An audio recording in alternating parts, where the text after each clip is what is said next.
Ain Tambunan, saya dari kelas 11 AKL 3. Di sini saya akan mau menjawab soal-soal dari PPH pasal 26.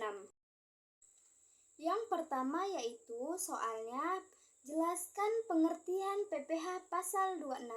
Jawabannya adalah PPH pasal 26 adalah pajak penghasilan yang dipotong dari badan usaha apapun di Indonesia yang melakukan transaksi pembayaran gaji, bunga, dividen, dan sejenisnya kepada wajib pajak luar negeri. Dan yang nomor 2 yaitu berapa tarif pemotongan PPH pasal 26 jika kita abaikan perlakuan tax treaty yang berlaku. Nah, jawabannya adalah tarif yang dikenakan sesuai dengan persetujuan penghindaran pajak berganda P3B antar negara tax treaty, yaitu sebesar 20% untuk setiap pengenaan jenis pajak PPH pasal 26. Soal yang nomor 3 adalah apa yang dimaksud dengan tax treaty? Nah, jawabannya yaitu treaty adalah perjanjian perpajakan antara dua negara yang dibuat dalam rangka meminimalisir pemajakan berganda dan berbagai usaha penghindaran pajak. Perjanjian ini digunakan oleh penduduk dua negara untuk menentukan aspek perpajakan yang timbul dari suatu transaksi di antara mereka. Soal yang nomor 4 adalah sebutkan objek pajak PPH pasal 26. Nah, jawabannya yaitu 1. Dividen, 2. Bunga termasuk premium, diskonto, dan ketidakseimbangan dengan jaminan pengembalian hutang. 3. Royalti sewa dan penghasilan lain sehubungan dengan penggunaan. 8. Keuntungan karena mengurangi utang. Soal yang nomor 5 yaitu mengapa PPH pasal 26 diterapkan di Indonesia? Jawabannya yaitu PPH pasal 26 bertujuan agar perusahaan asing taat pajak. Pemerintah sudah mengatur kebijakan mengenai pajak dalam PPH pasal 26 agar setiap transaksi bisnis yang berhubungan dengan wajib pajak luar negeri memberikan kontribusi bagi pendapatan negara. Yang nomor 6, apa yang dimaksud dengan PPH yang bersifat tidak final? Jawaban yang nomor 6 yaitu PPH tidak final adalah pajak yang belum selesai atau pajak yang diperhitungkan kembali dengan penghasilan lainnya untuk dikenakan tarif umum dalam pelaporan SPT tahunan wajib pajak akan dianggap belum melunasi kewajiban perpajakan untuk melaporkan pajak. Yang nomor 7, apa saja yang dikecualikan dari potongan PPH 26 yang bersifat final? Jawabannya yaitu tidak melakukan pengalihan atas penanaman kembali tersebut sekurang-kurangnya dalam waktu 2 tahun sesudah perusahaan tempat penanaman dilakukan mulai berproduksi komersial. Yang nomor 8 yaitu jelaskan tarif pengenaan pajak penghasilan PPH pasal 26. Jawabannya adalah tarif yang dikenakan sesuai dengan persetujuan penghindaran pajak berganda atau P3B antar negara atau P3B, yaitu sebesar 20% untuk setiap pengenaan jenis pajak penghasilan. Pasal 26 ketentuan dasar pengenaan pajak adalah sebagai berikut. Tarif 20% dari penghasilan bruto, tarif 20% dari penghasilan neto, tarif 20% dari penghasilan setelah pajak. Nomor 9, contoh soal kasus dan pertanyaan.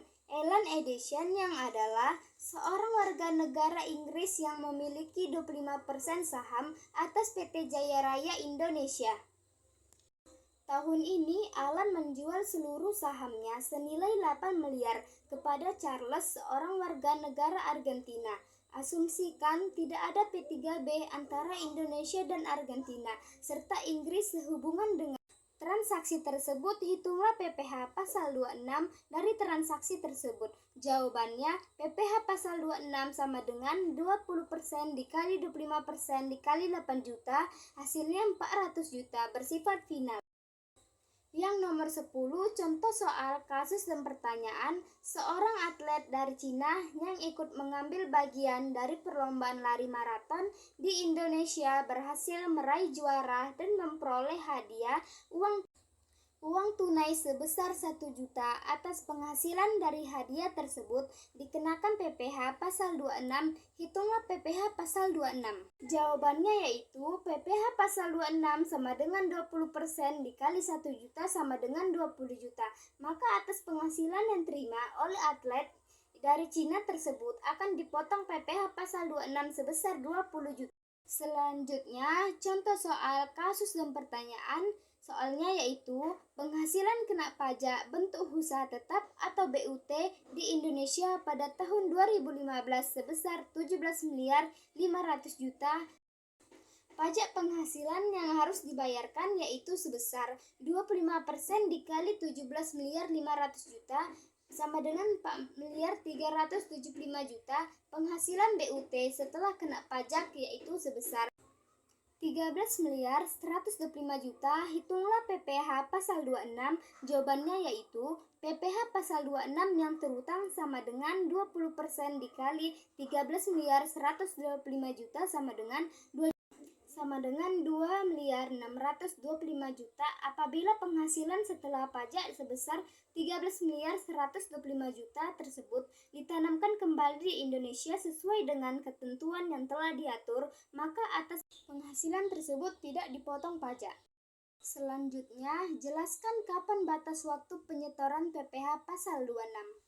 Jawabannya adalah PPh pasal 26 wajib disetorkan ke bank, persepsi atau kantor pos dengan menggunakan surat setoran pajak SSP paling lambat tanggal 10 bulan takwim berikutnya setelah bulan saat terutangnya pajak. Selanjutnya, contoh perhitungan PPh pasal 26 soalnya yaitu PT ABC memiliki perwakilan di luar negeri dan mengasuransikan bangunan bertingkat ke perusahaan asuransi di luar negeri dengan membayar jumlah premi pada tahun 1995 sebesar 1 miliar. Dengan demikian, perhitungan PPh pasal 26 adalah sebagai berikut. Nah, penyelesaiannya yaitu perkiraan penghasilan sama dengan 50% dikali 1 miliar sama dengan 500 juta. PPh pasal 26 sama dengan 20% dikali 500 juta sama dengan 100 juta. Selanjutnya, jelaskan apakah PPh pasal 26 dapat dikreditkan, yaitu wajib pajak orang pribadi luar negeri yang berubah status menjadi wajib pajak dalam negeri atau menjadi bentuk usaha tetap. Maka pemotongan pajaknya tidak bersifat final, sehingga atas PPh pasal 26 tersebut dapat dikreditkan dalam SPT tahunan PPh dan mengurangi jumlah PPh terutang. Selanjutnya, ketentuan mengenai individu atau perusahaan yang dikategorikan wajib pajak luar negeri, yaitu dari Undang-Undang Nomor 36 Tahun 2008 tentang pajak penghasilan yang bisa disimpulkan bahwa yang dari Indonesia tidak melalui menjalankan usaha melalui suatu bentuk usaha tetap di Indonesia. Di Indonesia, individu yang tinggal di Indonesia tidak lebih dari 183 hari dalam setahun per 12 bulan dan perusahaan yang tidak didirikan atau berada di Indonesia yang selanjutnya, jelaskan pemotongan pajak penghasilan PPh pasal 26, yaitu pemotongan ini dilakukan oleh pihak yang memberikan penghasilan atau pihak pemberi kerja sehubungan dengan adanya pembayaran berupa dividen, bunga, hadiah, royalti, dan penghasilan lainnya kepada wajib pajak luar negeri. Untuk kegiatan pemotongan ini, wajib pajak orang pribadi maupun wajib pajak berbentuk badan ditunjuk untuk dapat memotong pajak penghasilan PPh pasal 26 atau sesuai dengan ketentuan yang mengatur tax treaty. Selanjutnya, apa definisi penghasilan dalam aturan perpajakan? Yaitu yang menjadi objek pajak penghasilan yaitu setiap tambahan kemampuan ekonomis yang diterima atau diperoleh wajib pajak, baik yang berasal dari Indonesia maupun dari luar Indonesia, yang dapat dipakai untuk konsumsi atau untuk menambah kekayaan wajib pajak yang bersangkutan dengan nama dan dalam bentuk apapun. Dari definisi tersebut, keuntungan dari trading NFT misalnya tetap menjadi objek pajak meskipun belum ada aturan khusus. Sekian dari presentasi saya. Jika ada salah kata mohon dimaafkan. Sekian dan terima kasih.